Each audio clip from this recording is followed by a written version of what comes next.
Nice to see so many people on Rumble. Thank you. Still, that's awesome. Whole bunch on Twitter. Facebook, screw you. We have more people on YouTube than Facebook almost.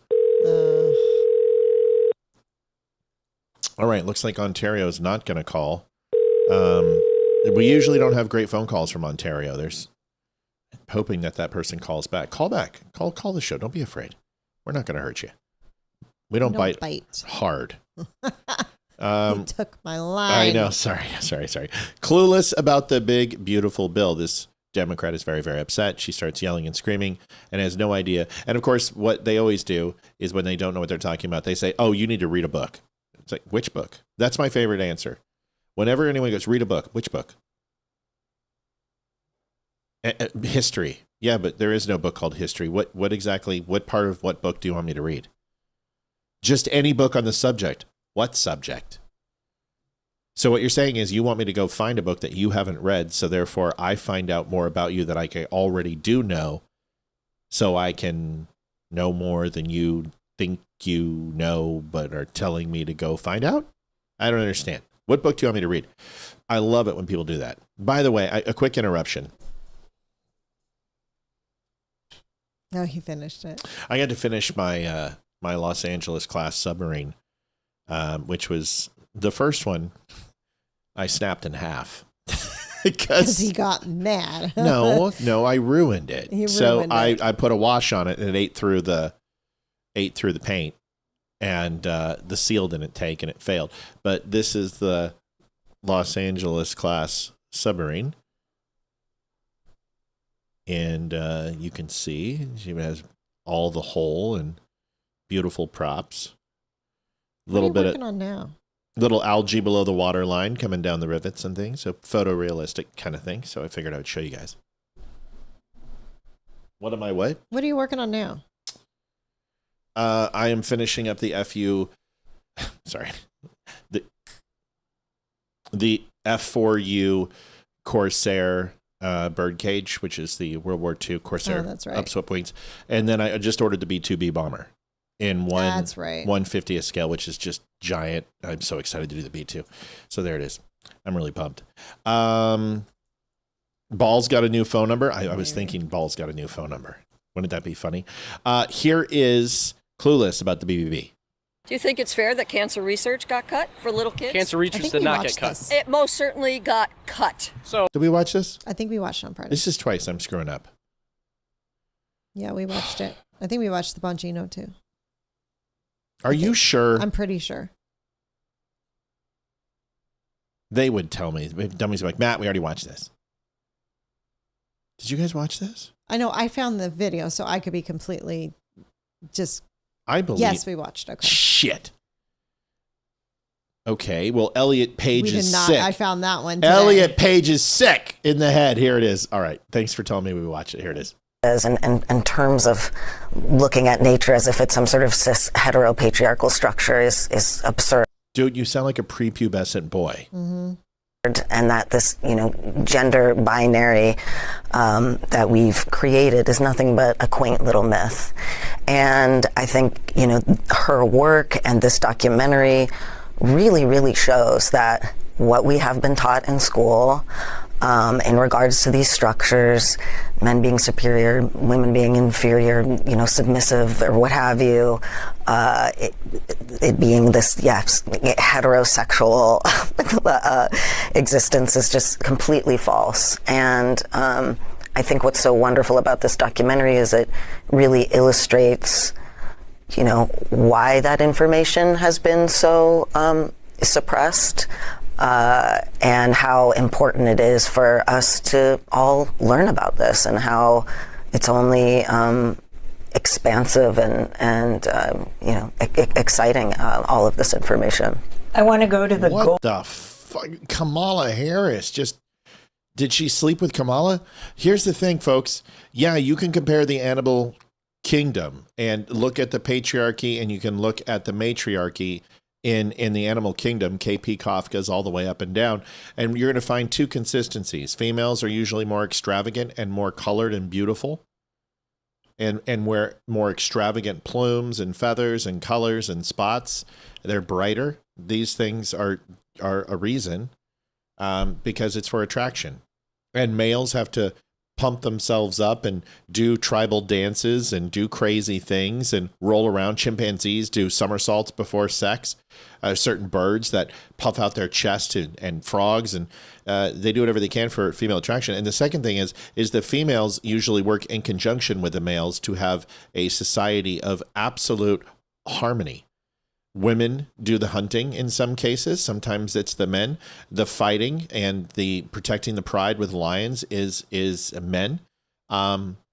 It is a harmonious relationship. Yes. So sometimes the men go out and hunt and gather and grab fire, and women stay home and cook the meal. Sometimes they go ahead and have the children. But here's the other factor that she doesn't talk about. In a lot of society, or a lot of the animal kingdom society, most females, especially in the bug world, kill their mates and eat them, which is absolutely a perfection for some sort of comparative analysis on the true meaning of women's feelings about men. I don't understand this. Why can't you just have babies and shut up? The fact that she thinks that we made the animal kingdom a myth just blows my freaking mind. Seriously, the animals were here long before us. They've got their own structure. They've got their own thing. In the arachnid world, it is all about females. Females rule that world. It is that's where the females eat their mate after they're done. That's where the Black Widow got their name. But in most other animal societies, I've never seen two male lions having sex out there on the savannah. And you might see that, but what the difference is that having some sort of when they're in heat, this is almost becomes like if you saw a boar or a womp rat with a nice ass, you might just go ahead and mount it. Exploration and actually having sex for reproduction or gratification does not take place in the animal kingdom unless you're going to go ahead and talk about asexual animals or seahorses. And yes, I'm aware birds are completely different. My family raised parakeets, thousands of them, and the females were always more beautiful than the males. But remember this, the females were also the hunter and gatherers in most cases, except for when it came to during copulation and during the mating sequence, because a lot of birds, the males continue to protect, and they are the opposite role. Women go out and they find the food, they help build the nest, but the men are there on security and on alert, and they protect. It's a co-opt effort. But you're absolutely right. In a lot of the avian animal systems and the animal kingdom inside the avians, they are 100% females are it's just the opposite. Males are prettier, females are lesser. I said it backwards. But you also consider that they're the ones who go out and do a lot of the hunting and bright colors and everything else, and go out and collect the food, build the nest, protect the nest. A lot of bright colors aren't good in that situation. So a lot of it was opposite of the rest of the kingdom. Every animal species has its own hierarchy, has its own way of doing things. It doesn't matter whether it's aquatic. It doesn't matter whether it's in the air, in the ground. It doesn't matter whether it's microbes. Every living thing has a process. Yes, you're right. They're like, well, the animal kingdom does this, and this differently. Right, but we're the only animal species that literally changes their sex and wants other animals to go ahead and accept us to qualify our psychosis. So for her to sit here and say that what she is doing is normal in the animal kingdom, in fact, it's absolutely not. It's 100% goes against every DNA structure that we're designed for. Women are there to reproduce and have babies, and men are there to copulate and impregnate women. That is our basic fundamental structure and how we are designed. She already destroyed and ruined one of the best TV shows of all time. Stop trying to destroy the rest of the world. Just stick your head in a rock and go away for the rest of eternity, please. Yeah. You're not adding anything of substance to society at this point. Just leave us alone. Every female parakeet you can look at and you see they're more muted in color. Their noses aren't as bright. Males are much brighter, much dominant, thicker plumes, a lot more blacks and colors that make them stand out, look three-dimensional in parakeets. And that's a lot with birds, but there's also bugs that do it too. There's male pattern bugs that are much more robust. the animal kingdom has adapted over millions upon millions of years, no matter what you believe, whether it's you believe in evolution or you believe in the Bible and you believe the earth was created, 3,000, 4,000, 7,000 years ago, which some people believe, even though time is the one thing that's not conceptualized in the Bible. You have to understand is that there is no written code that goes against the code. There is no synapsis that takes place. There is no cataclysmic event in the animal kingdom that's going to change every animal in the animal kingdom. Nothing like that would happen. Some places fire, some places floods, lack of water and drought. They will adapt and they will change based upon their situation, whether they're on the equator or whether up in the North Atlantic. Bears will change based upon those conditions. The human condition can literally be changed in 10 years. An entire generation of kids can somehow believe that men can be women and men can get pregnant is absolutely antithetical to what happens in every other species on the planet. But that is what's wrong with having a higher capacity cerebral cortex, opposable thumbs, and deductive reasoning and logic. Is that you're going to get people who repudiate their basic DNA and coding for self-gratification. And it's an alarming thing that's been happening for quite a while now. And I don't know if we ever recover from it. I don't think people can get past their own stupidity, is what I'm trying to say. Exactly. Go ahead and put that in. Joanne Townsend, thank you, Matt, Olivia. Thank you, Joanne. Love you. Also, it came through twice, Joanne. So we can go ahead and refund that second one. Just let us know. Joanne, let me know if you want us to put it back. We'll be happy to refund it and give it back to you. Yeah, they came right on top of each other. In a year once we collect interest. So... Cell says time is conceptualized in the Bible. It talks about the dinosaurs living before the time of man and numerous other items as FYI, but that doesn't conceptualize time. Living before a period doesn't conceptualize time. What I'm talking about is seconds and minutes and weeks. God's perception of time would have to be completely different than ours. So when we say the earth was, built in 7 days, the universe was built in 7 days, is that truly man-days? Because when we look at the calendar and we look at days, the Mayans and the Aztecs were the first who conceptualized time and categorized time in an effective way, which made sense from Alpha to Zulu. And yes, whether it be the Gregorian calendar or whether it be the Swiss were flirting with it, Japanese flirted with it, but the Mayans and the Aztecs were the first to really give us the modern day calendar. A day to them was different than a day in God's eyes, was it not? So help me understand how the Bible, I can't believe we're going back to the Bible again, how the Bible conceptualizes and explains time. Because if that's the one thing, even if you go to the opening of the Bible, and let's do this in Genesis 1, right? Mm-hmm.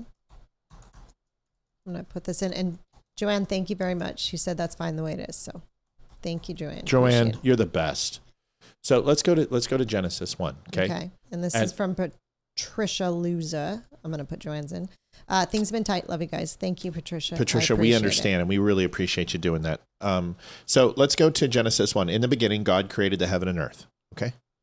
You listening? Yes, I listened. I'm listening. And the earth was without form and void. The earth was without form and void. What does void mean? Empty. Yeah. And darkness was upon the face of the deep. And the Spirit of God moved upon the face of the waters. And God said, "Let there be light."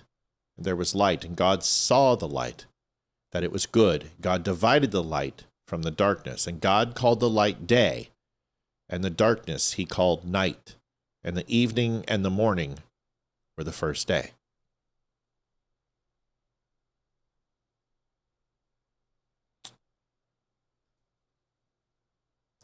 I don't believe that if I'm mistaken, that anything leads me to believe that the confines of time and space and reality dictate or are established in Genesis or anywhere else in the Bible, unless somebody has something else. I mean, you've studied. A little bit. I mean, my mind growing up, I always thought it was just a week, but in my mind, but I mean, That's what it says, 7 days, right? Yeah, on the but first who day, on the knows? second day. What's a day? yeah, what's a day? I mean, in he's a God. Does he really follow the lowly humans? Oh, no. Concept of That's time? not the way God sees us. No. God, we are the most important thing to God. We're not lowly humans to God. God loves us unequivocally, and he cares about us more than we could even possibly fathom. So I don't like that lowly humans thing. Okay. I think that diminishes God's love. You know what I mean? I'm sorry. I don't like that. I apologize. But we were not created, so there was no concept of time for us. So, I mean, I've heard people say that, that 7 days where it took to create everything, that could have been 1,000,000 years in our concept of time. You never know. Right, but the sun and moon weren't created till the fourth day. You see what I'm saying? Mm-hmm. So before, it was an empty void. Time wasn't even there, because he specifically says the earth was a void. So if the sun and the moon weren't created till the fourth day, how do you establish darkness and light? God provided the darkness. God provided the light. God provided everything. I don't think I'm with Olivia. Like, I didn't like the comment about, lowly servants, or whatever, peons. I get the point. I understand what you were saying, the analogy, but I agree with you. I don't think it is compartmentalized by, this is why compartmentalized thinking is dangerous, is we're applying human thinking, human logic, and human time because to a God. Right. And I don't know if that's necessarily is. A day is like 1,000 years in God's sight, 2 Peter 3:8. That absolutely right there. God put man in the four corners of the earth flat, then women came along and it was round, something like that. That's funny. God is our architect, so he can't be a part of our concept of reality. Right. And if we understood if we could conceptualize God, we wouldn't need parables. God would just come and speak to us, but he spoke to us through prophets and parables that we would understand, and gave us stories to help teach the lessons of Christ. Very. Yeah. We have no idea how long God's day was. For all we know, God created the world in 6 days and he rested on the seventh. That could have been 7 years for all we know. But that was my point. Timelines are complicated. I think that I'm reading all your comments. I think that God is outside of space, time, and matter. At least that's how I was taught. Right. Okay. Maybe. Stick their head in a rock and, Sherry, sorry. Mother penguins will hunt food and father penguins lay on the nest with the babies. That's absolutely correct. Yep. I'm just Right. putting in Joanne's second donation. Thank you, Joanne. We love you. So you're Appreciate absolutely it. correct. So there's a lot. It's interesting. Good conversation. I always love these except we're not going to get too much more into the biblical side. Cells free. The earth became without form and right. If you read the original manuscript, it's misconception, like Adam and Eve being the first humans. Yet why would Cain be worried about being killed by, I didn't see the rest, other civilizations and peoples? Listen, you sound like Cells Free, you sound like you know a whole bunch about this, and that's great. And the things that I'm learning in the Bible are just the beginning of, I'm a babe in the woods. I'm still learning. So that's why I ask questions. But it's my understanding, and truly, when you have writings that were Aramaic and Greek and Hebrew and translated over 1,500 years, and some of these stories, I believe that, and on 4 different continents, that you're going to have a loss in translation on some things. And for instance, a lot of people think it was a belly of a whale, but it says a big fish. Is that the same thing? Listen, my understanding is the Bible is a design to have the Word of God in a way that we can interpret it and His message, and to follow and live as close to we can as He wants us to be in His image. Do I believe that the words spoken in the Bible are directly from God? I don't know the answer to that question, but I do believe that those stories were passed down in a way that we can understand and we can conceptualize.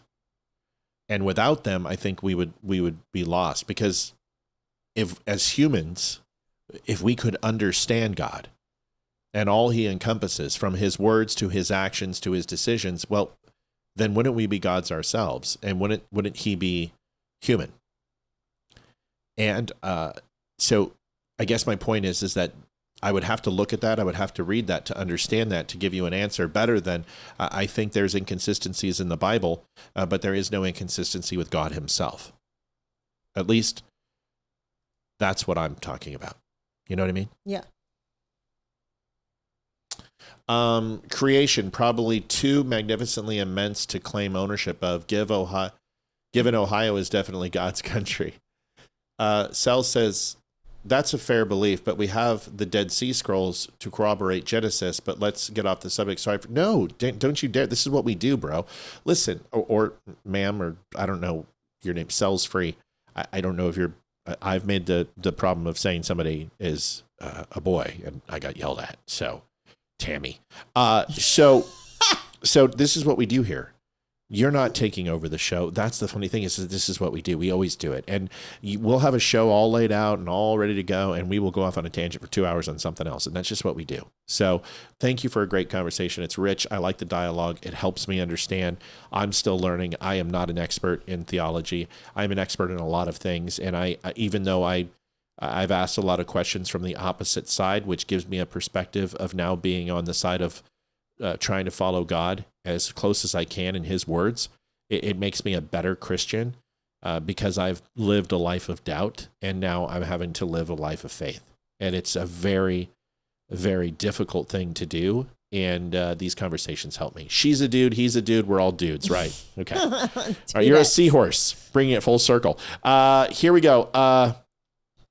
Crying Kid Wrestling. This is interesting. Folks, 86.25 on donations. I don't want to play the commercial, but I got to put up the clock.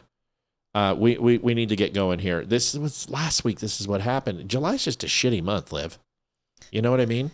Yeah, there are certain months that are just not very good, but that's okay. So 36 minutes, 53 seconds to hit goal. I have no doubt we'll hit it, but let's get going. Rest of the show, we're going full tilt. Crying Kid at wrestling. So this kid was a wrestler? Yeah, it's during wrestling practice, and this coach is awesome. I mean, everyone can just what he does. Just watch the video. It's really cool. Okay, here we go. Tell me what's wrong. You tired? You tired? You're supposed to be tired. Hands up. Come on. Put your hands up here. Hands up here. Come on. That's where you win, okay? Come on, let's go. Let's go for a little bit. Come on. Let's go. Come on. Come on.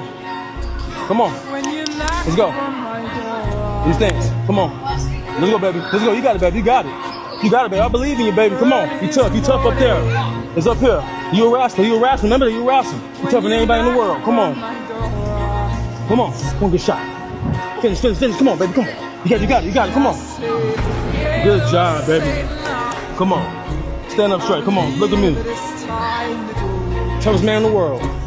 Come on. That's where you win in here, okay? You can't quit in here, you understand? You quit here, you quit in life. You can't quit in life, okay? Really important. Don't quit in life, okay? Yes, sir. Okay, yes, sir. Come on, say it. Yes, sir. There we go. Good job, okay? We'll get some water. Break! He reminds me of Ethan's first Taekwondo coach in Bakersfield. Nope, not at all. No, you don't like that? I thought. Nope, it doesn't remind me of her at all because she didn't literally grope my kid and touch his ass and massage him. I didn't like that at all. That bothered me. But I'm an SA victim, so that kind of bothered me. That's what I was watching. I took it a different perspective. Of course, and that's okay. The kid didn't, he's not letting the kid quit, and he's teaching him a good life lesson that we don't quit even when we're tired. Am I being a liberal? Did you see? I mean, he kept massaging the kid for that's not needed. Like, I don't know. It was too long for me. If I was a dad, I would have stood up and been like, Coach, you need to stop touching my kid like that. It's too much. You know what I mean? Mm-hmm. No, it's not wrestling. There was no wrestling going on there. No, during the wrestling, I don't care. That's different. We'll watch it again. I mean, seriously. Tell me what's wrong. You tired? You tired? I'm good. You're supposed to be tired. I'm good. Hands up. Come on. Put your hands up here. Hands up here. Fine. That's where you win, okay? Fine. Come on, let's go. Little much. Come on. Little much. Let's go. Come on. It's fine. It's wrestling. This is great. Don't care about this. This is like karate. I don't give a shit. Slapping hands. This is fine. Let's go, baby. Let's go. You got it, baby. You got it. You got it, baby. I believe in you, baby. Come on. It's fine. I mean, he's teaching him a lesson. This is good. This is great. Nothing wrong with this. Love it. Great. Contact. Yep. Come on. One good shot. Good. Finish. Come on, baby. Come on. You got it. Come on. Good job. It's fine. Baby. It's fine. Come on. Fine. Stand up straight. Come on. Look at me. I'm watching it again to process. First man in the world. Come That's on. fine. That's where you win in here, okay? It's a little much. You can't quit in here, you understand? Like this is the thing that was just like, I'm just waiting for that to go on. Really important. To stop. In life, okay? Yes, sir. Okay, yes, sir. Come on, say it. Yes, sir. There we go. Good job, okay? We'll get some water. I don't know. Maybe I'm being sensitive to it. So what Justin just said, if the kid was cramped, that's how it gets relieved. It's been done in football for years. Yep. No, you're absolutely right. And I think watching it a second time was, I was thinking of lack of oxygen, putting his hand above his head, or cramps. Makes sense. So stand corrected. It's just the way I'm sensitive to it. You know what I mean? And I'm a protector of my children. You know, when Ethan was late today, immediately I was like, okay, I'm getting on the phone. You know what I mean? Mm-hmm. And that's just, I just need to watch it again. So good call. No issue. All right. Well, once again, unless you went through some of the things I went through, you probably wouldn't look at it that way. But I look at things a little bit different than most people. And that's not a bad thing. No. And once again, I already said I stand corrected. The moment that I saw he was out of wind and he put his hands above his head, absolutely understood. I felt the same thing in hockey. I felt the same thing in rugby. And for the short period of time I did play football or baseball, which was very little, I remember the same. So yeah. I would not be comfortable with it, but my history is a lot like Matt. Right. I think it's just perspective, right? It's a beautiful testament, right? Because he's helping the kid get through insurmountable things and all. Like, I respect that. Because I guess the kid said he was tired before and he didn't want to go any further. But the coach was like, nope, it's going to push him. And that's what needs to happen. And that's what needs to happen in sports. And that's what needs to happen is coaches and teachers is push those kids a little bit. You know, they need to be pushed. If the first instant that the kid says, I'm tired, I don't want to do it, and you let them quit, they're going to be quitters their entire life. You need to push them. Yeah. You need to get them out of their comfort zone so they can learn. The best thing for a child is boredom. Why? Yeah. Because it makes their imagination grow. If they are given a toy or an electronic or a friend or a parent to play with them every second of the day, they will rely on other people for their entertainment. And then they're not going to know what to do themselves when they're alone. Yeah. Boredom is a wonderful thing and pushing them is a wonderful thing. Yeah. You know, and people are like, well, because, you know, this is a good line. Breaking news. Oh, what are we talking about? I don't know. I didn't see it. No, I was just reading this. When you've been exposed to such darkness, it's easier to attribute darkness to things that aren't necessarily. No, I'm a father, and I'm a protector, and that's my job. My job is to protect my children. And I was putting myself in a situation because I'm a show host, and my job is to analyze videos and say what I think. And once again, I said at the beginning of the show, I don't curtail my opinion for my listeners. I don't care. These are my opinions. And at first blush, that was my reaction. It doesn't mean it was right. And notice how I went back into it, dove into it, and said, oh, I think this is me applying an overreaction to this. And once I watched it again, it was just first blush. And it didn't take away from what he was trying to do. What he was trying to do was absolutely amazing. And that's the way I treat my kids. Same way. You know, get up, rub some dirt on it, get back in there, you know, and sometimes it can be too hard. My first reaction was I didn't feel that the hands were all necessary. You notice how I didn't say he was a pedo or he was trying to get sexual gratification. My point was I don't like an adult's hands on a child that much. That bothers me. However, after looking at it, it makes sense. So that's it. So I don't walk around as a victim. I don't walk around and go, oh yeah, there's pedos everywhere. No, I don't do that. But when it comes to my children, everybody is a threat. Everybody. That's it. There's no, there aren't, I trust nobody. And Olivia will tell you, I just don't. Yep. And I check everybody. I ensure that my children, I talk to them. If they're a minute late, I try to find out why. Olivia's the same way. We're just protective and my children are safe and they didn't go through what I went through and they never will. That's it.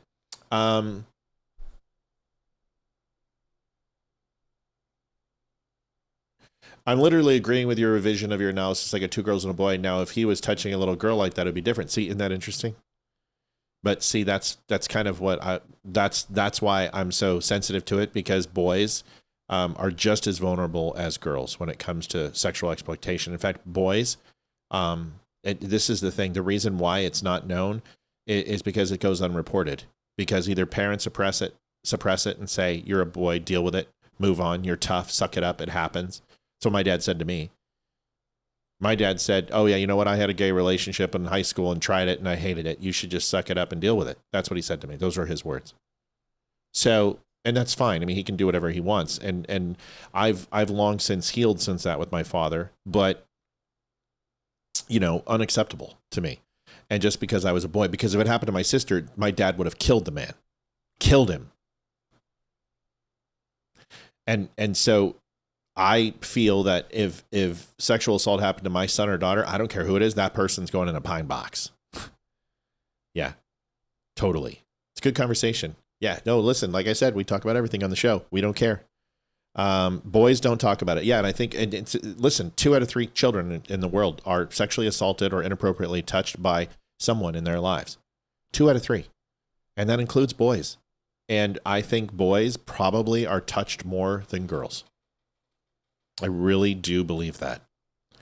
And not by, and that's anecdotal. I don't have any scientific proof of that, but I don't think it's reported. As I think more women are raped than men, and women don't report it at an older age. I think at a younger age, boys do not. The shame I felt, like I was like, oh yeah, I'm not talking about this ever. I'm never going to talk about this.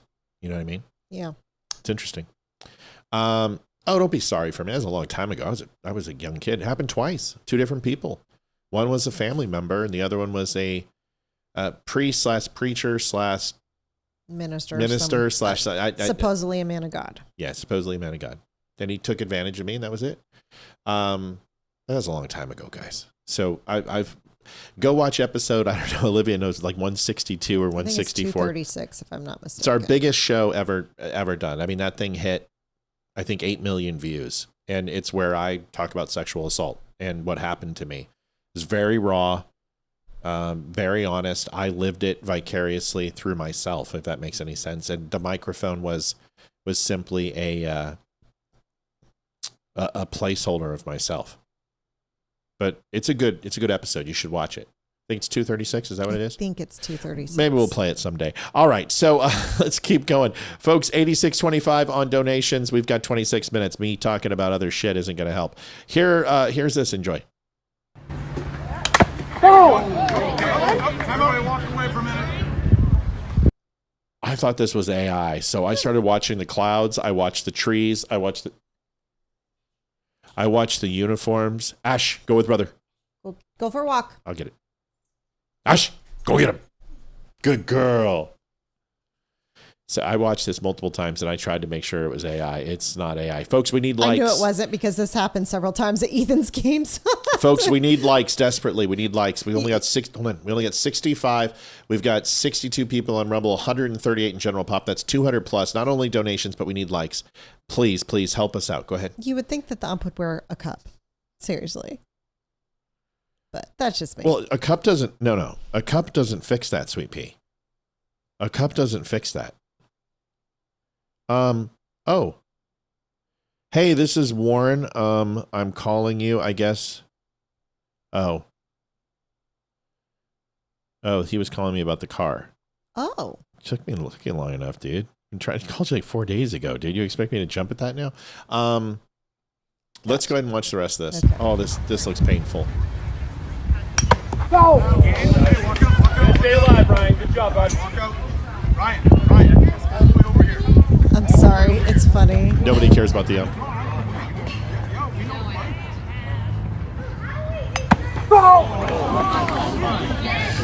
The poor guy. Cam, just go for a walk. Just go for a walk. Hold on a second. It's not AI. Look at the brown on the grass. It stays the same consistently. Everything, the background, the colors of the sky, the clouds change. This is straight up. It's not AI. Yeah. AI is not good enough to fool this. It doesn't. Okay, so can I explain something? Yes. A cup doesn't fix it. Okay, so let me ask you a question. Yes. If can I do something without hurting you? So like what? Well, just come here. Okay. Okay, so if I just do that. Okay. Did you feel that? I felt it. Okay, come here. Okay. Now that hurt, right? No. Okay, so if I do that, does that hurt? No, it was definitely a little harder, but it Okay, didn't but hurt. now watch this. Come here. Am I going to hit you? Okay, we just come here and push against. But if I do this, ready? Oh yeah, that one. Yeah, all you did was push. But that doesn't hurt. So I did not hurt you, but I transferred energy into your body. Okay. And I could, if I pushed you as hard as I could, you would fly across the room. Yeah. Because you know how strong I am. Mm-hmm. Okay, but it didn't hurt. When you get hit with a ball, it protects the initial shock, but it doesn't stop the force. Oh. And that force carries through to your testicles. And it don't feel good. And that energy has nowhere to go. So it's going to choose the path of least resistance, which are two hanging gonads and a little skin scrotum. And then those sensitive little, twig and berries takes the hit, which are designed to during pain and cold and discomfort, and literally feels like somebody is shoving their hand up your rectum and grabbing your tonsils and pulling them out. Because that's what it feels like to get. That's what it feels like to get kicked in the nuts. Childbirth. So that doesn't stop. It lessens it, but it doesn't stop the force of the impact. Right? Yeah. Steven says a cup spreads the pain. That's a perfect analogy. It's not going to rupture a ball, but it's going to distribute the overall shock and force away. But I don't change the impact. It still hurts. It sucks. Getting kicked in the nuts is unfair. Women, you only do that during rape. If he says something wrong about your mom, don't kick him in the nut. Right, but a bullet hits the vest, it's painful, right? It distributes overall the impact of the force and the tear of the force, but it doesn't stop the wave of the force. Neurodivergent says something for the tip jar, $2. So much, Thank Nero. you guys. Appreciate you guys. $2. Where's my $2? We appreciate the tip jar. Thank you guys.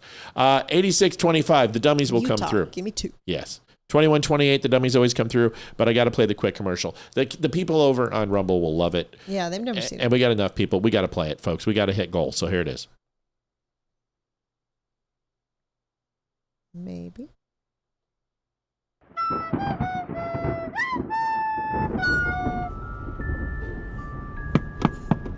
What the hell is that? It's a boy on a broom? Well, don't open the window. Bloody hell! Muggles, I'm sorry for using magic outside of Hogwarts, but I'm in dire need. Have any of you Muggles seen my golden ball? Did you just say he's looking for his gold balls? I think he said golden ball. Right you are. You two are very bright witches. You really are the brightest witch of your age. Did he just call us bitch? It's a Harry Potter movie. You have to keep it PG-13. You know my name? I am Harry Potter. That means you know where it is. No, we haven't seen it. Well, you can buy a new one at the Dumb Show. You get 10% off for using code DUMB10.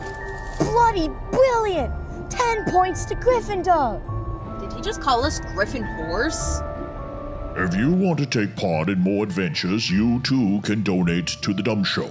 You can go to thedumbshow.com/donate. We take PayPal, Venmo, credit card, and you can even send us an owl at P.O. Box 2, Round Hill, Virginia 20142. Please make sure to leave your name and a message, and we will share it on the next show. Live weekdays at 7 p.m. Eastern Standard Time. And remember, them Dumbledore sent you too. Okay, seriously? What's a fumblesaur? Yes, folks, appreciate the donations. Go to thedumbshow.com. We accept PayPal, Cash App, everything else, and we need you. Listen, we always hit it. I have faith that we're going to hit it, especially with a good show like this tonight. Is it wrong to laugh at someone else's pain? If you're talking about our donations, no, it's not okay. Especially with how cute my hair looks tonight. It's not okay to laugh. Okay, you don't have to work so hard. I'm a sure thing. You're gonna get it. Okay, so let's see. We've got some more. Okay, we're gonna go. I've got a video. And this is going to, I think it's released on the internet, but this was actually sent to me. One of Khanna's activist douche nozzles that were in the vehicle, you guys may not know this, he went to Israel. He went to a village it's occupied. It has Israel militia force. And they went past the security checkpoint knowing full well Khanna, you guys, he looks like an Arab, and he's going to get profiled. And of course, now Democrats, I'm a U.S. Senator, anything to hype up any more hate towards the Jews. Of course. Well, I've got the video inside the car that Khanna's activists released because he's a douche plow just like Khanna. And this puts it, oh God, just watch. First of all, Khanna got cooked on Fox today. Mm-hmm. And then I'm going to cook him after this video. Watch this. You probably haven't seen it. Joins us now. Thanks for taking time with us, sir. Did you really not know that going into a restricted military area guarded by local security forces was going to result in your entourage getting stopped? It was not an area that was restricted by military. American Congress people had been there before. We went with prior coordination, sir. If I could just finish, please, because this should be an outrage to any American citizen. What happened? Why? We were there seeing the Zenuda village, which Yanan Levy had destroyed, burned to the ground. Many American members of Congress had been there before. We drove up to the road, and these hoodlums with M4s circled our van. They started kicking the tires. They yelled insults. They said it didn't matter that we were Americans. And then the IDF came and they blocked the road. There's breaking news video camera released just this morning that shows those IDF officers siding with the settlers against the Americans. Many, even conservatives, have said, how dare they do this to an American passport holder? Not just me, 4 Americans. And we need the arrest of these people who detained us, who threatened our lives. Congressman, it is disingenuous to call those local security officials random settlers. These are people who operate in the area regularly. Further, sir, I have to point out to you that other members of Congress have visited this area, but with prior coordination, we understand that your team did not do that. That's false. We had informed the Israeli embassy. The only reason our lives are saved is because of the excellent work of the American embassy. David Brownstein, who also can talk about this, had first told us just don't engage with these violent settlers. And we tell them you're on with the American embassy. They didn't care. They said, who cares that you're American? We don't care that someone's in Congress or a government official. He said to say that to the IDF. They didn't care. They were taking the side of the settlers who were detaining and threatening Americans over the side the Israelis, sir, say it was IDF officials coordinating with local security on the ground there. Here's just part of the statement. They can see the video. Let me read part of this statement, sir, from the IDF. Troops were dispatched to the scene, quickly dispersed the... All right, so there's that. First of all, he's having his Greta Thunberg moment. Listen, Ro, go over to a 7-Eleven, get yourself a 64-ounce Slurpee. Cool your head. It's going to be okay. You're back. You're not hurt. Everything's fine. Who's going to arrest? Right. They're not in America. Seriously, dude. You and Thomas Massey. Who's going to arrest them? They're such bitches. You know, I mean, how much money do you need to take from Qatar in order, like, go over there and sell your soul? Why don't you stay in the United States and do your job? You know what I mean? Exactly. Here's Khanna and his activist douche nozzles. Hey, we're finally broke 100. Holy shit. What a slow night. Happy Monday. Hello, Matt and Olivia, helping move the needle a bit. Enjoy your show. Thank you, Anonymous. We know who you are. We love you. We appreciate it. Listen, we need some of those Jewish schmeckle money. I'll talk shit about, we can take Qatari money too. Whatever you want, help me out. We've got a lot of Candace stuff to show you too. By the way, go pick up the Candace shirt. Be brave. Buy it. Wear it. I'm wearing it. We're gonna. It's coming here in the next few days. We're wearing it.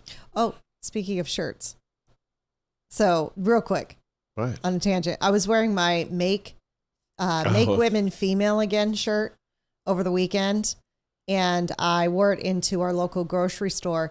And I'm not 100% sure that they were talking about me, but there was 3 totally liberal young 20-somethings standing there in front of the Starbucks, and I walk in. And I see them look at me, and the girl's like, I hear them say that T-shirt.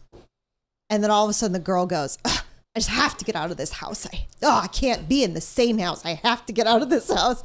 And I just had a big smile on my face as I walked by. I'm like, ha ha, Yes. triggered. And our hairstyle, your barber, not hairstylist, loves the shirt. She wants one. Oh yeah, she wants one. The Candace Gomax retard shirt is available with the buttons on her right shoulder. It says Erica is the devil, and it says I love Chuck. Gomax retard. Gomax. You know, Charlie Kirk always said Gomax. Well, Candace now says it Gomax. Charlie told me to Gomax in a dream. So Gomax retard, because she is absolutely one of the worst people. This shirt's available. Folks, you can't get graphics like, look at this. Look at the quality. It is completely Candace. The likeness is ridiculous. That shirt is available, ready for you and your purchasing pleasure. But first, the activist douche, Khanna's, took the video and released it. This guy is such an idiot. Completely undercut Khanna and released the inside the vehicle before they got to this checkpoint. Oh, muito saca.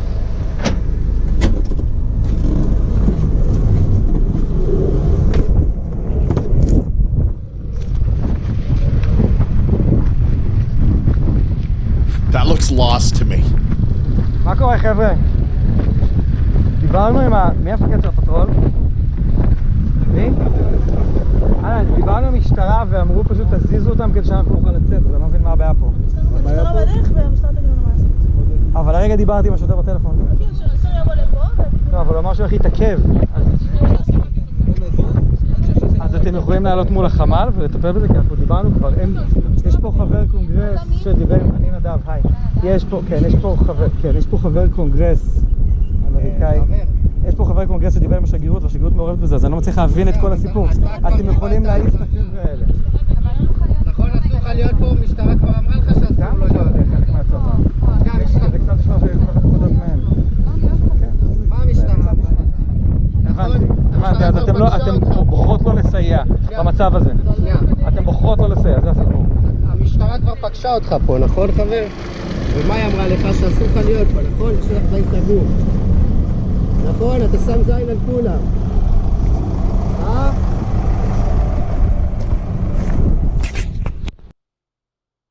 Wow. Horrible. The treatment was so terrifying that they didn't even get out of the car to harass them and hurt them. They used words, Liv. Oh my gosh. It's terrible. I was completely scared. In fact, they needed a safe space. I felt like those guys in that vehicle at any point could have put down their 64-ounce Slurpees and really got mad, and maybe even have raised their voices at them. It's tragic.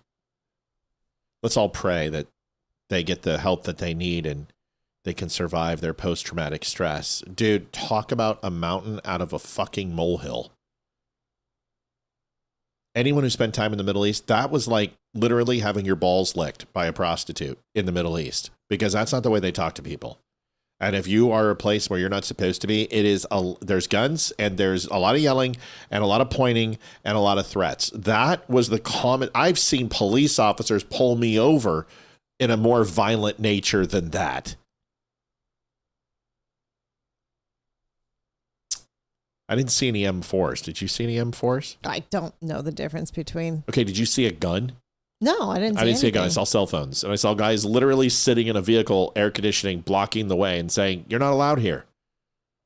What a pussy. Sorry for the language. Marco Rubio, you wanted me to show this video. Folks, 106.25. We got 10 minutes. Yes. We got 10 minutes. Have faith. Marco, I'm trying. Marco, it's a little stressful. I'll be honest with you. I'm a little verklempt. Honestly, I feel about as much stress as Khanna felt in that situation where nothing happened. So this video has something to do with what a lot of people were talking about in chat. And Walls pardoned an illegal alien that raped a 10-year-old girl repeatedly. Oh, my God. And he pardoned him. So wait a second, pardoned him before and then he did the rape? No, or he did the rape and then he pardoned him? And then he pardoned him. Why did he pardon him? Did we get the answer to this shit? I don't know. Okay, let me play this. But this is Rubio's response. Oh my God. Let's watch this. Just weeks ago, a convicted sex offender and a foreign national was shielded from deportation by the governor of Minnesota. Laotian national Tu Li Wang was convicted of repeatedly sexually abusing a 10-year-old girl in the state of Minnesota. He even tried to pay his victim for her silence, and he called his heinous crimes a minor thing. Just days before this foreign sex offender was scheduled to be deported, Tim Walz, the governor, issued him a pardon, setting him free to once again endanger the children of America. Well, this week I revoked his legal status in the United States, and as a result, federal agents took him into custody, and as of today, he has been removed from the United States. Because of our action, this foreign criminal will never pose a threat to any American ever again. Americans must never be forced by their elected leaders to live alongside foreign sex criminals who have no right to begin with to reside in our country. This administration will I feel like Sean Ryan. Holy shit. Holy shit. Holy shit. We need to clip that, by the way. When Sean Ryan says holy shit, make a clip. And defend them from violent criminals. Yeah, Mel. And this is how shit gets done. Mel, I know that you were up in arms. We weren't able to cover it. We wanted to cover it on Friday. I couldn't find the video. And we had uploaded, but we missed it. So I say you castrate Walz if he has any left. I mean, then if you he can use past, his own tampons he puts in the boys' bathrooms. Yeah, if you can get past his man pawn, I say you castrate him. I mean, dude, how is that not criminal negligence? How is that not malfeasance? How is that not literally getting him removed from... What the shit? I know. Just it's just as bad as Biden pardoning 16 to 17 people on death row. How do you pardon somebody on death row? They're there for a freaking reason. Just ridiculous. I got some news. Hold on.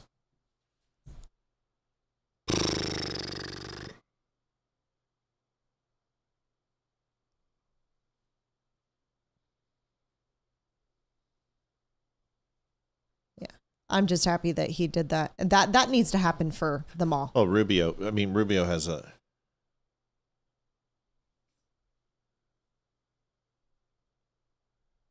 A law enforcement officer was killed today, July 13th, during a fugitive operation near Rutland Road in Alexandria, Louisiana. The U.S. Marshal Service was participating with Alexandria Police. The Rapids, I think it would be the Rapides Parish Sheriff's Office and Louisiana State Police. The FBI says it is investigating an assault on a federal officer. The suspect is in custody, and officials say there is no continuing threat to the public. However, authorities have not yet officially identified the fallen officer or confirmed publicly that the officer was a U.S. Marshal. Detail is still developing. My good friend, who I won't identify in chat, is the United States Marshal, and pretty important person in my life. So when he tells me, hey, Matt, please cover this, I'm going to cover it. Looks like we have local police vehicles there, and we have some unmarked rovers, which are probably U.S. Marshals, I would assume. Looks like we have 2 of them there. The FBI responded to an incident this afternoon. State police also investigating potential violations of state law. The subject, now under investigation, was taken into custody, and there's no ongoing threat. Right across the street could have happened in front of the store. Employees get scared. You never know. A bullet could fly through accidentally inside the building, and crazy stuff happens. Looks like you have a lot of law enforcement who responded. That's the information we got right now.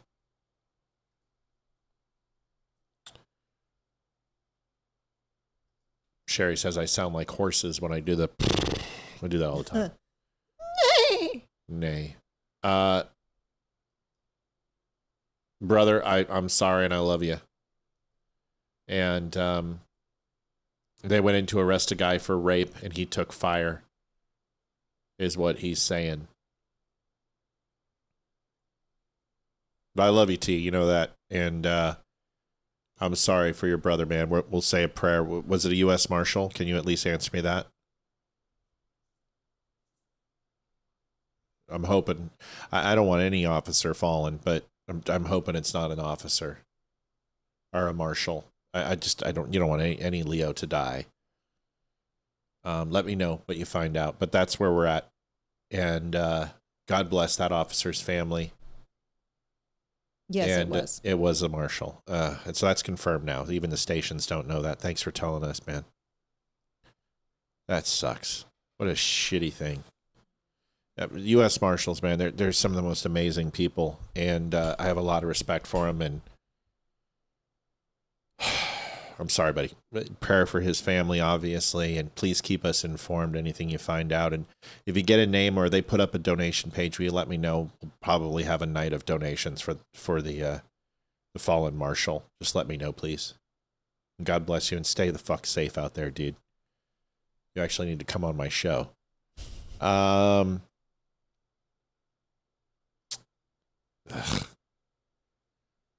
So, I hate that shit. All right. So, there was a shooting. Of course, the left wanted to go ahead and make it George Floyd 2.0. And here is the video of the impact. Yeah, don't give me the name until it's released. That's fine. Just if there's a donation link set up or a GoFundMe, let me know, and we'll take care of. We'll help. Just let me know when you find something. You can text me. I don't need his name though. I'm not going to release it. I'm going to let the officials do it and wait for the sit rep and the after action reports, and that's cool. But we'll throw him most assuredly some honor as soon as we find out. Okay. But once again, share anything with me and we'll share it with the viewers. Okay. Here's the shooting that took place with the ICE shooting.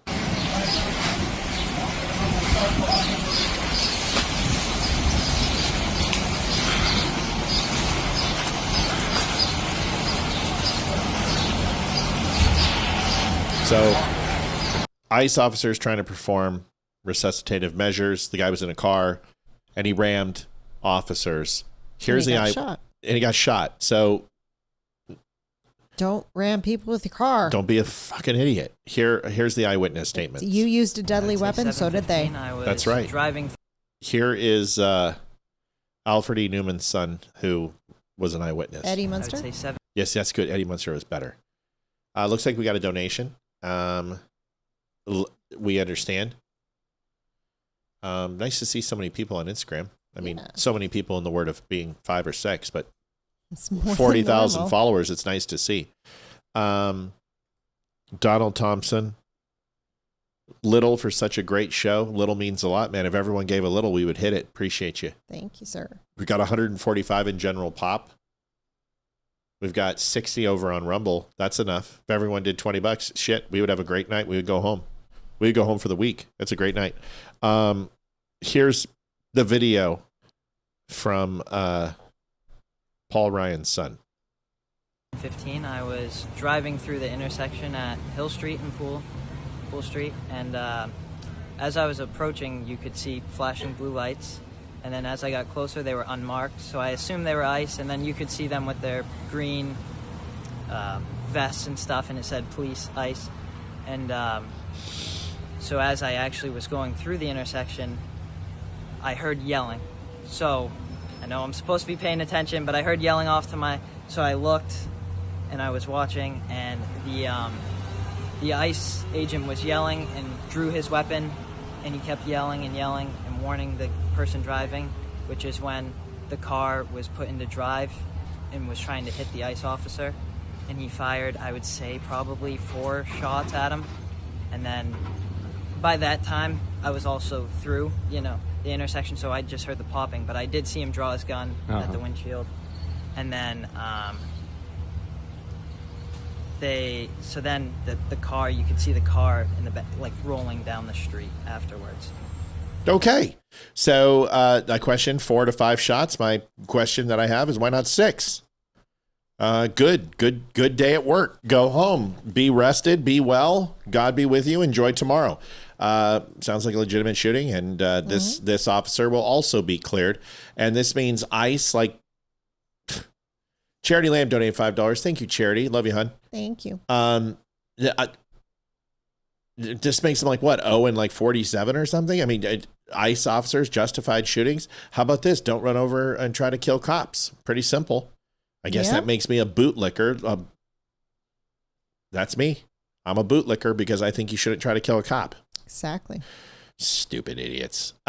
Here is Jesse Waters on the ICE victim. And of course, this ICE victim has some things in their past that makes them perfect for Democrats to make him the new George Floyd. I don't know if he put a knife to a woman's stomach or was on fentanyl, but we'll find out soon.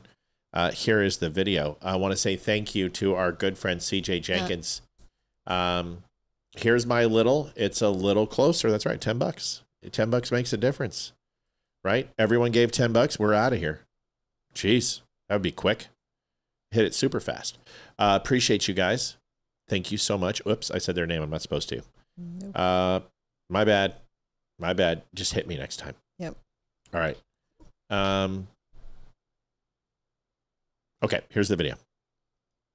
When Deshaun Leith was killed by a PA state trooper a few weeks ago, the left tried to make him their next George Floyd.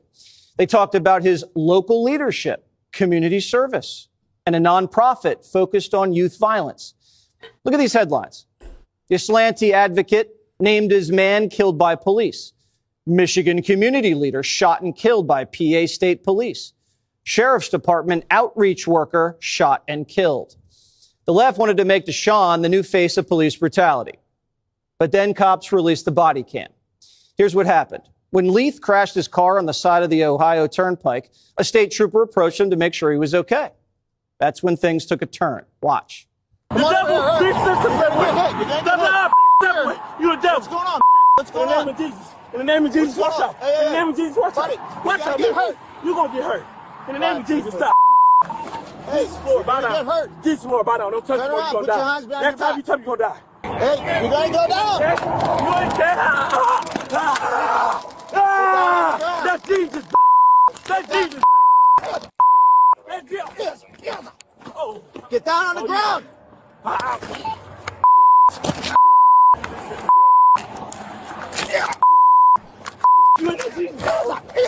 Leith was able to overpower the trooper, climbing on top of him and then knocking his body cam loose. Then Leith hopped in the cruiser and then took state troopers on a wild goose chase all the way into Pennsylvania. And then you start the car, go.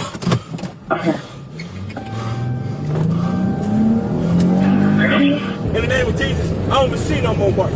In the name of Jesus, I say, heal me, Father. In the name of Jesus, I say, ain't nothing wrong with me, Father. In the name of Jesus, I say, stop me, Father. There ain't no next place mentality. There ain't no next place. There ain't no next place.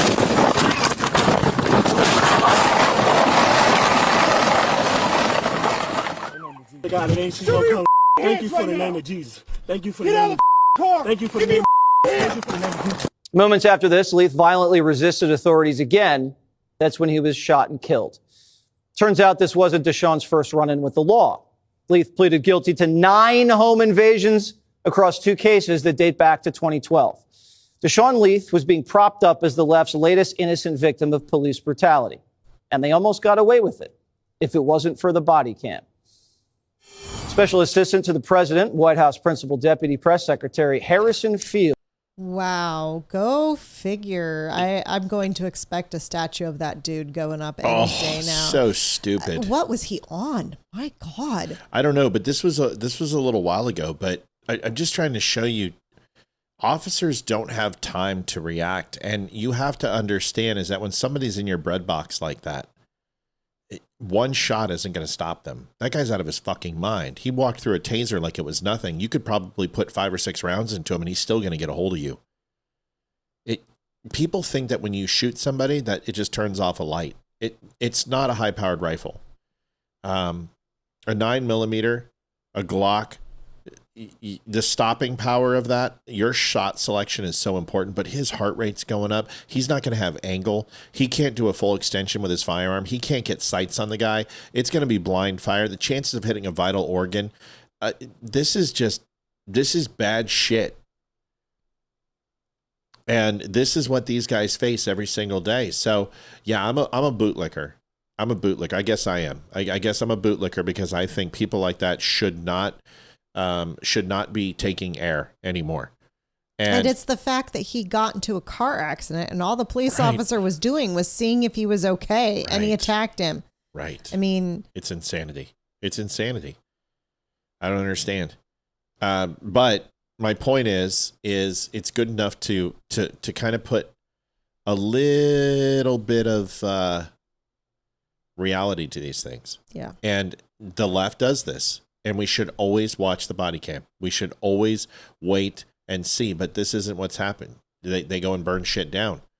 I'm very surprised we have not had another summer of love, and I think it's on the precipice. It really is on the precipice, and I think it's going to boil over. You know what I mean? Yeah. Folks at ownerfriendlyshow.com/donate helps the show continue. We are in overtime already, unfortunately. It's just been slow. People are struggling. People are having a hard time. We understand that. We're not looking for millions of dollars. It's slow time. It's the end of summertime. People are getting out. They're experiencing life. September, things pick back up. But here's the difference. $10 makes a difference. Did you go and sign the petition? We would appreciate that. We've talked about that. That helps out our show. If we got 25 of those signatures, that would mean the world to me. And I'm totally cool with missing goals. So if you haven't done that, you go to the dumbshow.com/facts. But if you haven't, ask yourself a question. Do you watch Netflix? How much do you pay for Netflix? $20 a month? Do you watch it for 10 hours? If you watch it for 10 hours, is it worth that? Well, ask yourself a question. If you watch us 2 hours a night, you do that 5 nights a week, that's 10, that's 40 hours a week. How much is your week worth working 40 hours? Same thing's true for us. We put a lot into the show. We're up bright and early. Anybody who communicates with me, and there's a lot of you who reach out to me by email or text, you know that I'm up. Doesn't matter if it's 5:30 in the morning, 4 in the morning, 6 in the morning, I usually answer you right away. And it doesn't matter if it's 11 o'clock, 12 o'clock, or 1 o'clock, I'm usually up too. And I put a lot of hours into the show. So this is how we make our living. It's something that we've done. You guys have been amazing for us, and you help us out. So $10, does it make a difference? Yes, because if 15 people give $10, we're done. We go home and we're out. If not, we don't hit goal and we come back and try tomorrow.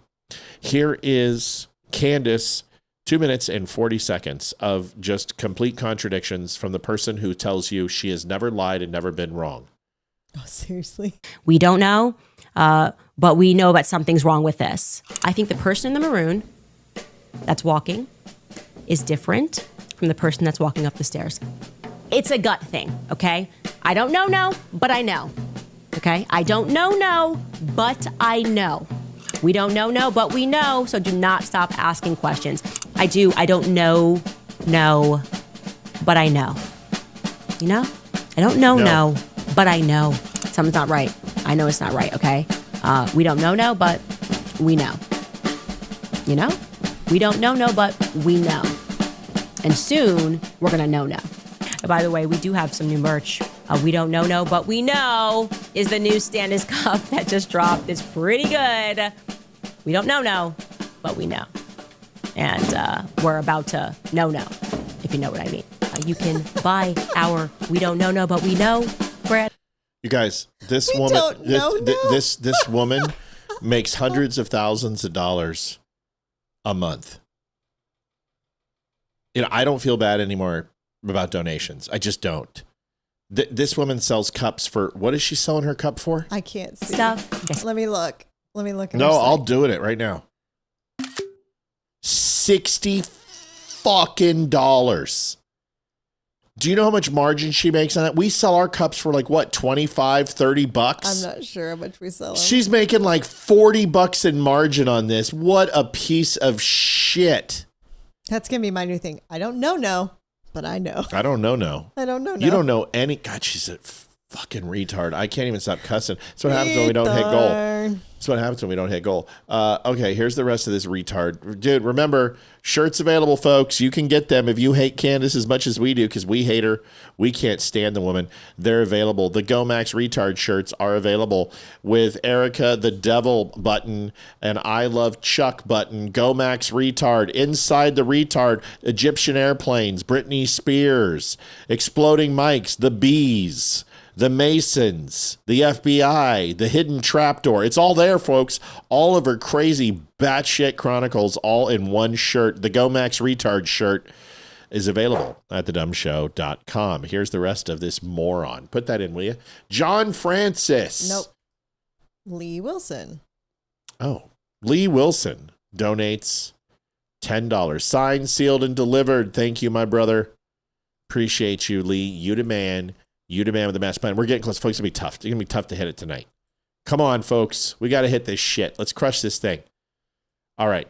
This one's John Francis. John Francis came in with $21.10. They're a little better. We're 120. Mel's watching and her fingers running the button. She's like, listen, I ain't doing shit. You got to get this number up. Mel's not going to do it unless she get the number up. If she doesn't get close, she doesn't believe in it. She's Canadian. She's used to disappointment. John Francis, thank you, my brother. Here we go. We restocked those cups. We don't know, but we know. And by the way, Candace's podcast was ranked like, I don't know, 172 because she took off. But we'll see if it goes back up. There's a lot of people hating on her. She's getting a lot of hate, folks. And a lot of her little crazies aren't coming out of the woodwork. Like, I don't even know if I'm afraid. I don't think I'm afraid to post a video now because I would lose 1,000 followers if I posted anything about Candace negative. And I'm like, holy shit, you're not going to hold me hostage. But, I will not joke around. Very rarely do I release 2 Candace videos in a month. I just can't take the hit. It's amazing how incredibly insane these people are. They don't know, but they know.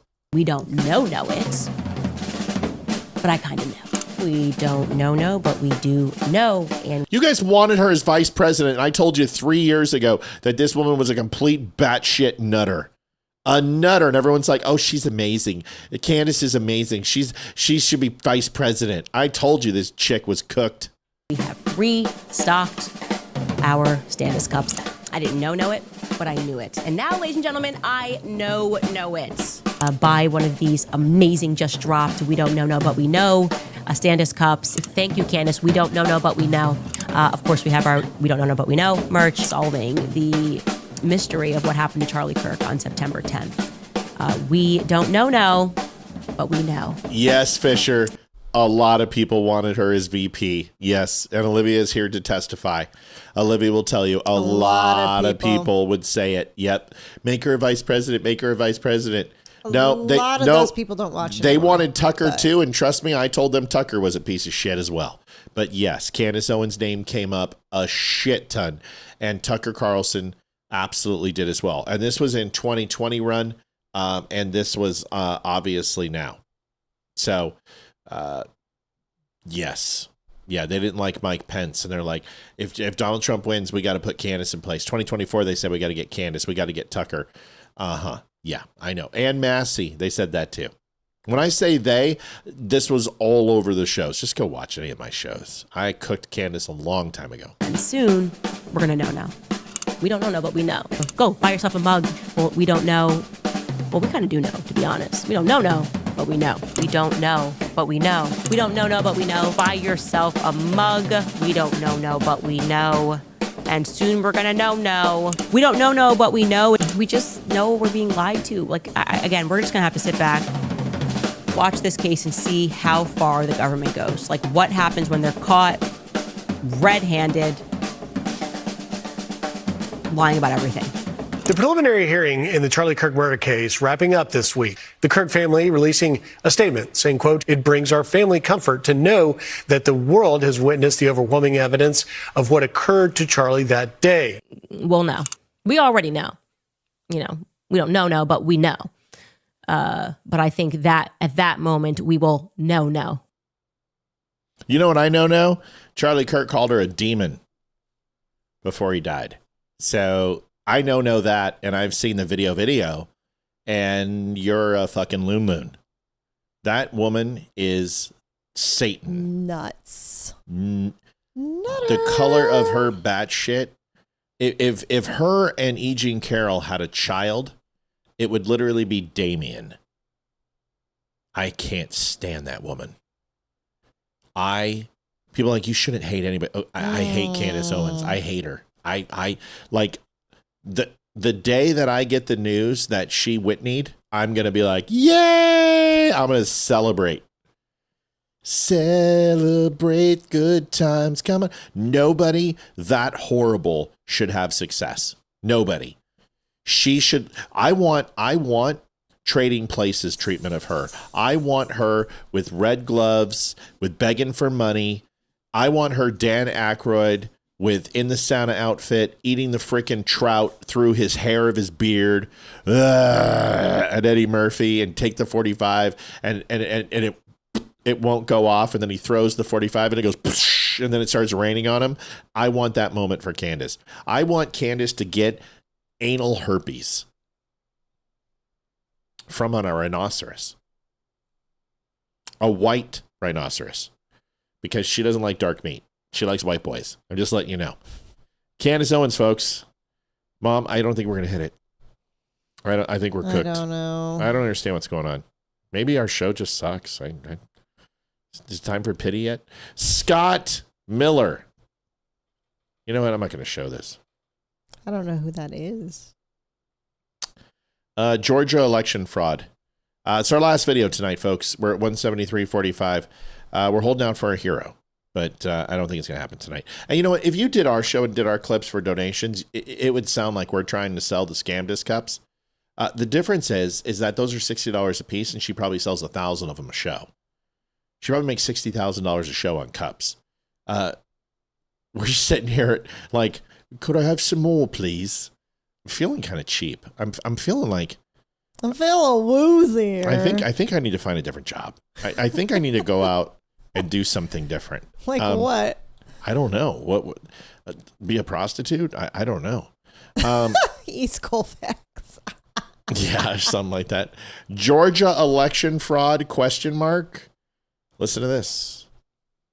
We have some breaking news in the FBI's Fulton County election investigation. More than 200 federal agents now in Georgia to comb through data seized earlier this year. A clear sign that the investigation into the 2020 election is heating up. Thanks so much for joining us for the On the Night. FBI agents are going through materials found today during a search of the Fulton County, Georgia election office. That search is said to be related to the 2020 election. Correspondent David Spunt has details tonight. Good evening, David. Brett, good evening. FBI agents are still on site at the records warehouse for the Fulton County, Georgia Board of Elections. The matter is sealed before a court, meaning details are limited, but we can report this is related to the 2020 presidential election. Sources tell Fox News that agents retrieved documents, phones, and computers after a judge signed a warrant. President Trump has long made Georgia, and specifically Fulton County, a target of his complaints relating to the 2020 election. Shortly after that election, Trump spoke to Georgia's Secretary of State, Brad Raffensperger, and said he needed 11,780 votes to win the state. At the time, Raffensperger said he felt pressure from Trump and denied any widespread election fraud. He continues to deny it to this day. Now, Fulton County District Attorney Fani Willis brought state criminal charges against then former President Trump and others in 2023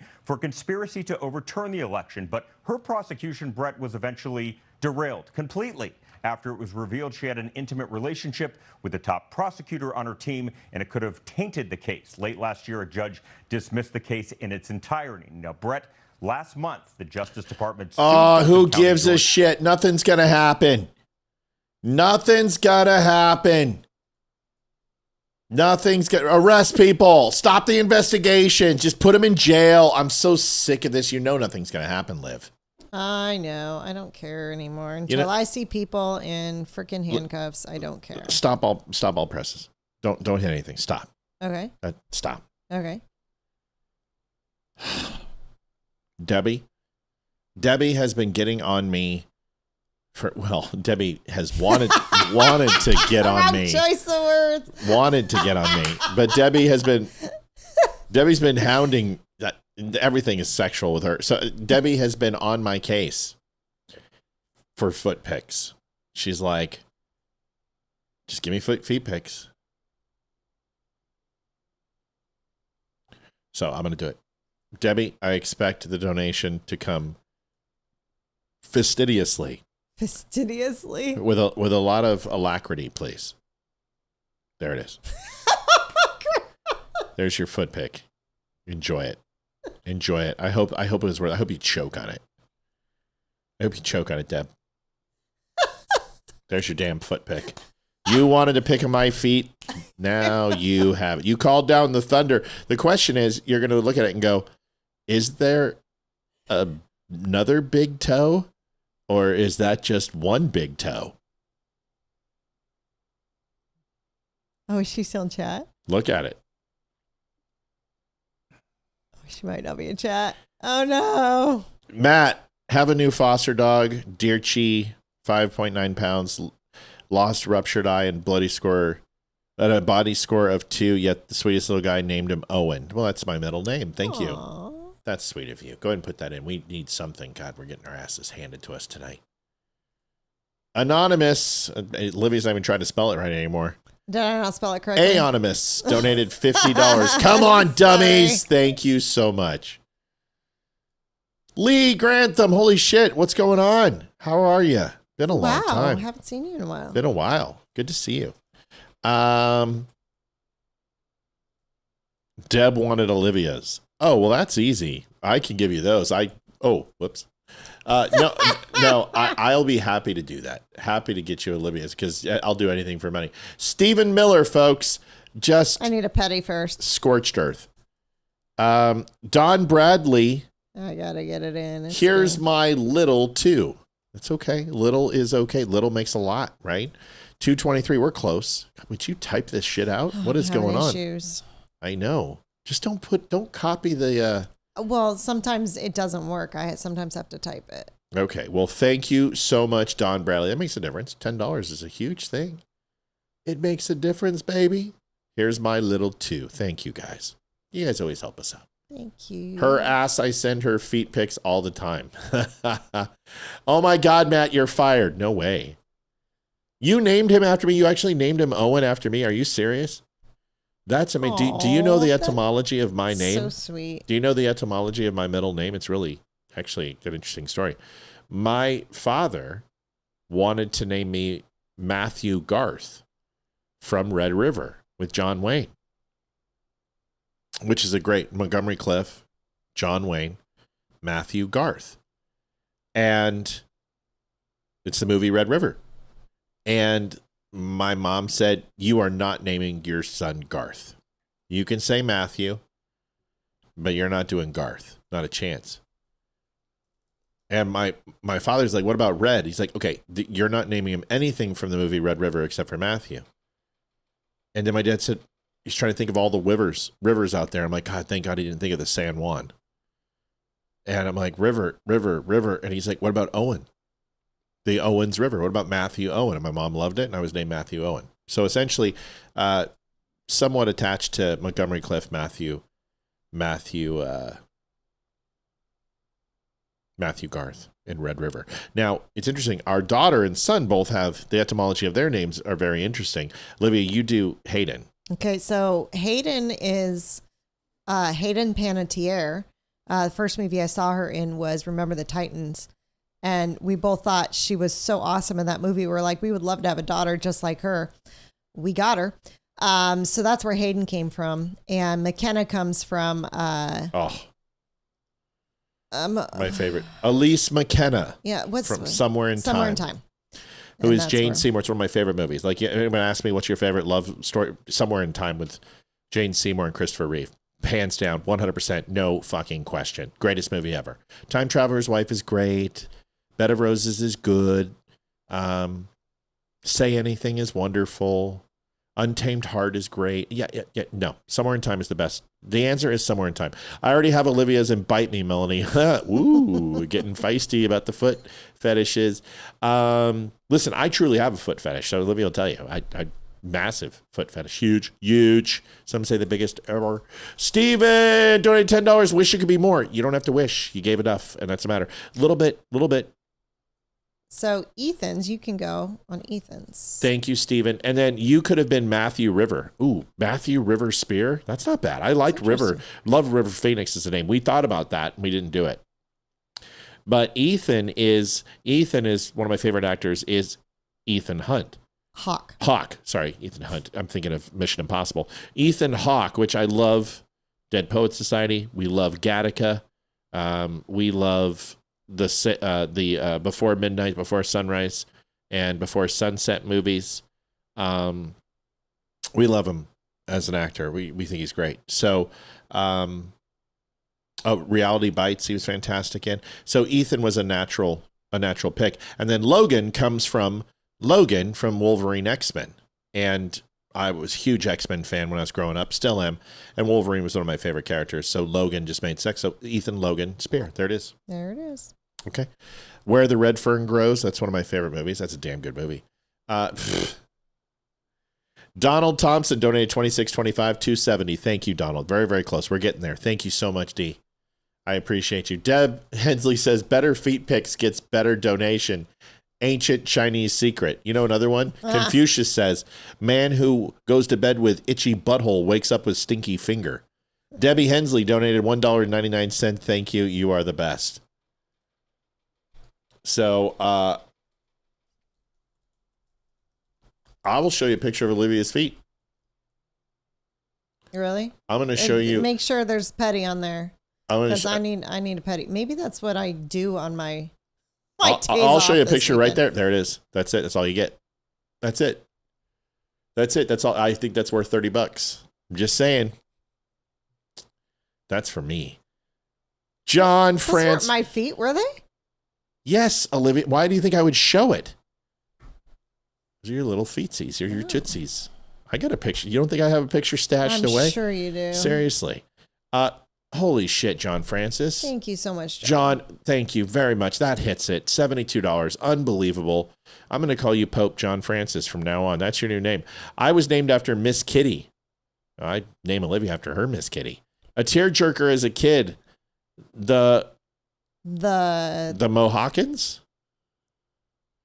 The Mohawkins? Ethan Hawke, I believe. Huh? Last of the Mohicans? Last of the Mohicans. Ethan Hawke wasn't in that one. No, he wasn't in that. That was Daniel Day-Lewis. Daniel Day-Lewis. Oh, my God. That's a fantastic movie. And, oh, dude, Madeline Stowe is on my top one. Like, I've told Olivia this. There's many women I think beautiful. I think Madeline Stowe is my number one. Just pure. There's another one, but Madeline Stowe, I think she's one of the sexiest women on the planet. I don't know why. I don't know why. Training Day, yep, that's a good movie. Monica Bellucci, though, that's like Leave the Wife and Kids. Just saying. Here it is, folks. We're ending with Scott. Excuse me. I don't know why I keep saying this. Stephen Miller. Here it is. Homeland Security Secretary Kristi Noem posted a stunning allegation saying that an undocumented migrant sent a letter threatening to kill the president, promising to self-deport after the assassination. CNN reporting shows that investigators believe the migrant was set up. It was a victim of a setup. What is the administration going to do now? And this is an undocumented immigrant. I do want to note that, but this was someone who came forward, was a victim of a crime, and now law enforcement believes he was set up. Go ahead. Well, I want to clarify what you mean, so we're talking about the same thing. Are you saying this immigrant was here illegally? Yes, but I am, and that's why I said that. I clarified that. You said undocumented, and I wasn't clear what that means. I'm assuming they have a fake ID. I'm assuming they have a fake social security number. That's neither here nor there. That's getting away from the question, country. Stephen. I want this to be, and call me naive, a good faith discussion about what's happening right now. When this is where I'm like, you're naive. use language that's designed to obscure the truth. That's not good faith. All right, an illegal alien is an illegal alien. They're not an undocumented migrant. Okay, that's fine. That's another discussion for another day. I don't know the details of the assassination threat. All I can say, based on what you're telling me, is there's an illegal alien in our country who's making menacing threats. Regardless of the facts or circumstances, we don't want him here. We're going to get to the bottom of it, and I would gladly come back on when I have more information to share with you. They were set up, just to be clear. But quickly, So where is the White House on habeas corpus? the illegal alien was treated unfairly. Yes, I'm sure the illegal alien was treated very unfairly. Okay, where is the White House on So good. He's so good. Oh my gosh, they're never gonna invite him I love back. it. Folks, thanks for a great night. It was fun. I love doing the show with Olivia. I loved spending some time with Hayden today on it, and most of all, you guys make it fun. And thanks for hitting goal. That was a little tough time. It was like pulling some teeth, but we got there. Some nights are better than others. People are working hard. Listen, I get it. It's tough right now, and the fact that you guys are helping us out through this means the world to me. And sometimes it just takes one person to come in and jump in. And I'm sure Mel is like, thank God, because she loses 20 cents on every dollar. 40 now. 40. Holy shit. Sean Ryan, holy shit. We need to get a holy shit. You guys, listen, this is the way it is. We have some people who usually donate who are on vacation, who have stepped away. We've lost some great supporters too, who've unfortunately just life's hard, you know? So we're going through a little bit of a struggle, but we appreciate you guys, and it means the world to us. I get it, and I thank you guys for helping us. Yes, thank you very much. And come back tomorrow for Garrett Cedano from the Grassroots Army podcast. He will be here tomorrow. Super excited for that. There he is. Handsome devil. Looking good. He also ran for governor. I think it's Michigan. Yeah, I think it's Michigan. Yeah, it's Michigan. So he ran for governor of Michigan as well. So Cedano will be here. What else? Lisa Regina on the 21st with Ronnie Marmo, who's one of her producers, and possibly Joe Montagna. Come on, Joe. I know. We're waiting. Barry Morgenstein, the Friday the 24th. John David Gregory, the 28th. And Christopher Martini on the 31st, just booked, which is awesome. And then Tyler Fisher on August 5th. And then, of course, we got Chad Prather. He will be here October 5th. We got Chad Prather booked. We've got, of course, Damani will be back. Dan Nunn will be back as always. Ryan Samuels will be back as always. You know, we always got Ryan Weaver in the back pocket. We'll continue to see great shows. Chris Martini is going to be a good one. Mark that day in your calendar. Of course, always mark Barry Morgenstein, and Tyler Fish too is going to be great. Yes. And then we have a couple more people that work with Tonto and Jeremy. Yeah, and they need to get us a Tonto vodka. Yes. You really need to ask. I'm sick of that shit. I need to see the Tonto vodka. By the way, folks, we had 3 people. I'm going to update the petition. We're 4 away.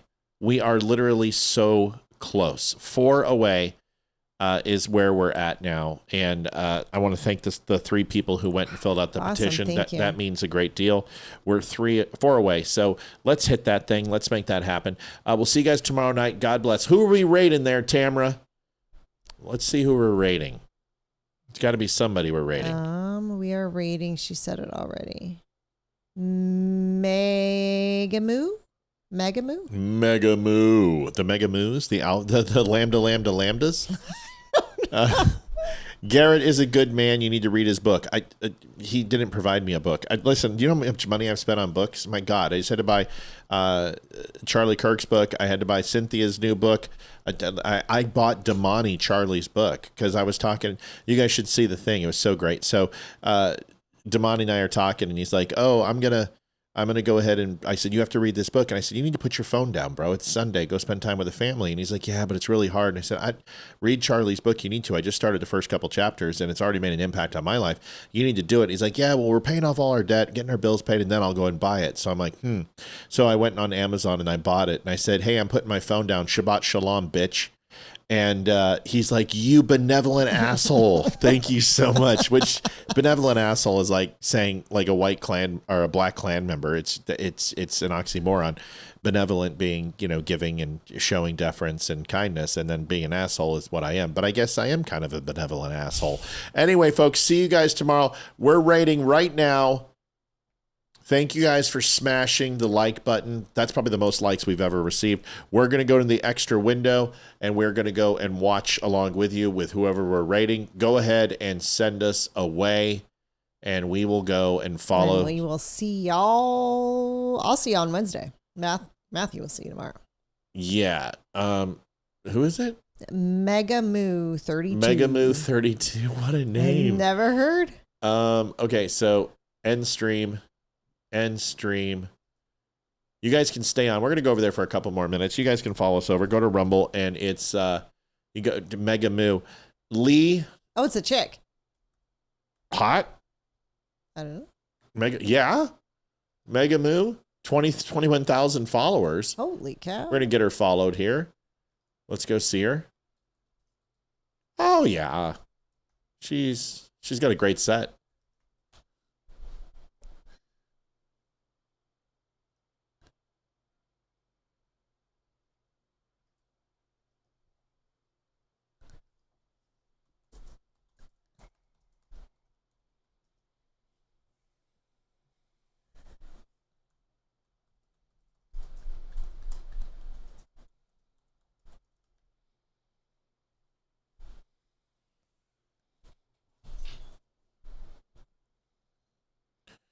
She's nice.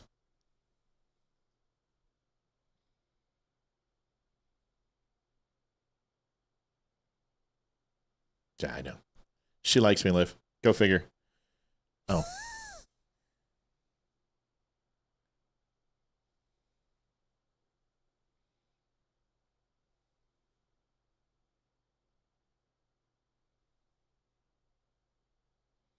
So we do this every single night, folks, on Rumble. We go and raid a random channel, and it's really helped us grow.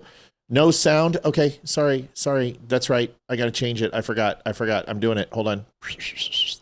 There you go. Now we have sound. If chat slows down, I slow down. There you go. If chat speeds up, my energy goes up.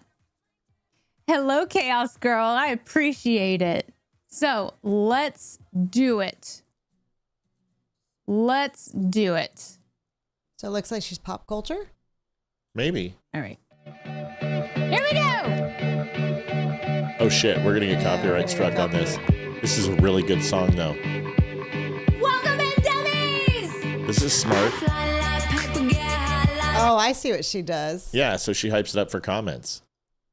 That's smart. I mean, is there a poll involved? Oh, dude, hold on a second. No, all respect. She's got a Rogue One helmet. Look at that. She's got Luke's Star Wars helmet. She's all about she's tatted up, too. With respect. No, I disrespected her. She's a Star Wars fan. Mad props, lady. What'd you say? Well, I said, is there a poll in this? And that's I'm using my humor. She wins. All right, folks, this is what we do on Rumble. I can't, there's sound now, but I can't turn it on because she's rocking a really good song. What was the name? Oh, it's called Paper Planes, if I'm not mistaken. Yeah. And I can't remember the name of the chick. That's great. So I have too many messages. Whatever. All right. Well, sounds like it's a pop culture site. Listen, Tammy does a great job of sending us over. We're going to see you guys tomorrow. God bless. Olivia's off. We're going to go and play some games and hang out. You guys have a wonderful night. God bless you. Thanks for taking care of us tonight. Night, y'all. See you tomorrow night. Night. Good night. Adjusting transmitter output. This is the Don't Unfriend Me Show with your hosts, Matt, Leroy, Amy, and Olivia. Geopolitics, military analysis, and election coverage. Coming to you live on all major social media channels at The Dumb Show.